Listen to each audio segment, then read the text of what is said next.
Say you get exposed to some tainted chicken, where you could have abdominal cramps, abdominal discomfort, and diarrhea for a few days. Or say you ate a salad prepared by some kid at a fast food restaurant and he failed to wash his hands after using the toilet, where you can get some bad food infections like Staphylococcus, E. coli, Giardia, Salmonella, and you could be sick for a few weeks. You may even require antibiotics to eradicate the bacteria. Well, these, of course, are forms of food poisoning, common forms of food poisoning. Well, there's a peculiar phenomenon that occurs in my wheat belly lifestyle. That is, people who have eliminated wheat and related grains from their lives. And initially, you lose weight, you feel great, your blood sugar drops, fatty liver can reverse, you lose tummy weight, that is visceral fat weight. You can have reversal of skin rashes, of rheumatoid arthritis, the joint pain and swelling of rheumatoid arthritis. You can have relief from acid reflux, ulcerative colitis, Crohn's disease, and numerous, up to hundreds of other health conditions can recede. So let's say you're comfortably on the program. You've lost, say, 47 pounds in the last 3 months. You're doing great. Your blood pressure's down. Your waist size has shrunk. Leg edema is gone. Skin rash is gone. Joint pain of rheumatoid arthritis receded or gone.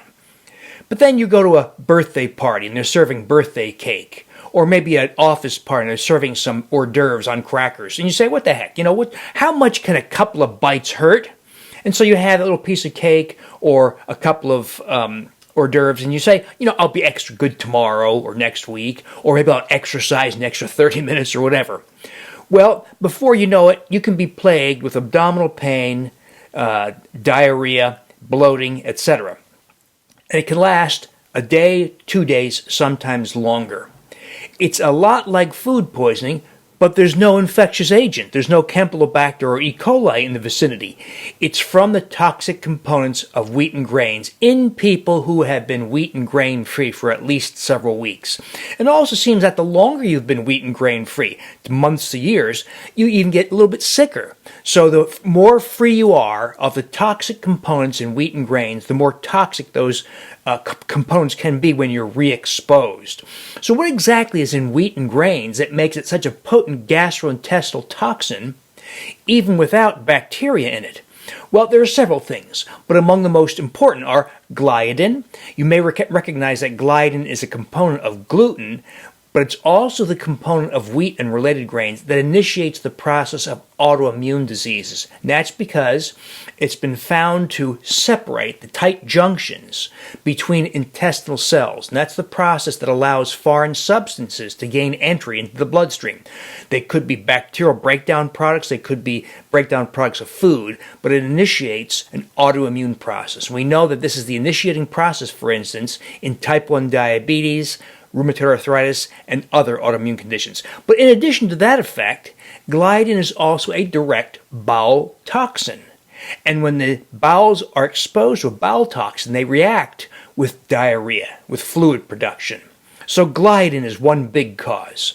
Another is wheat germ agglutinin. Wheat germ agglutinin is odd in that it is completely impervious to human digestion. It goes here intact, comes out in the toilet intact, but as it courses through your gastrointestinal tract, it is highly toxic.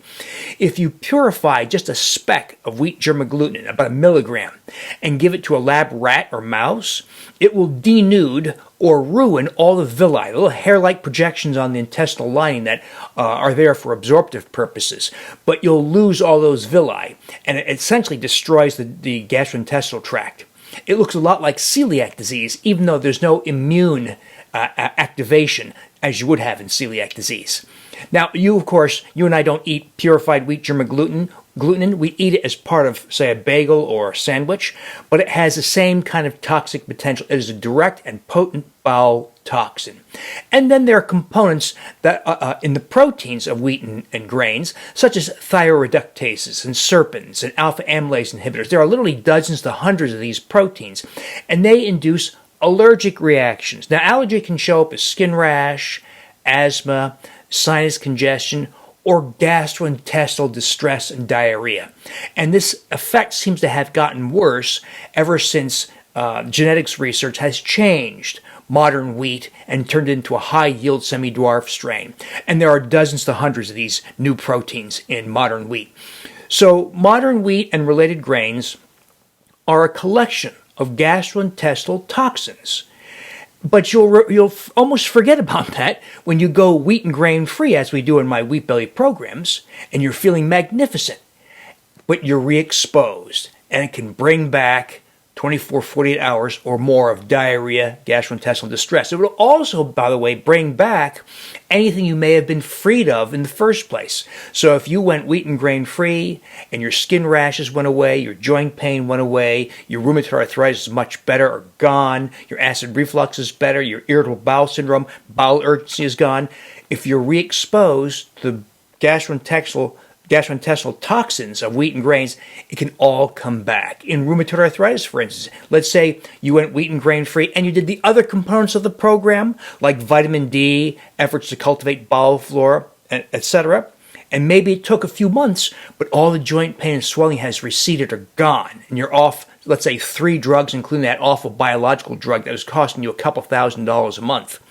Well, you get re-exposed with a few bites of cake, crackers, bread, sandwich, whatever, and the pain and swelling can come back and last months before it goes away again. So take these re-exposure reactions very seriously. Look at it as a food poisoning. Even though there's no bacteria, even though it won't respond to antibiotics, it's not that different than the kinds of aggravation and agony you get with food poisoning.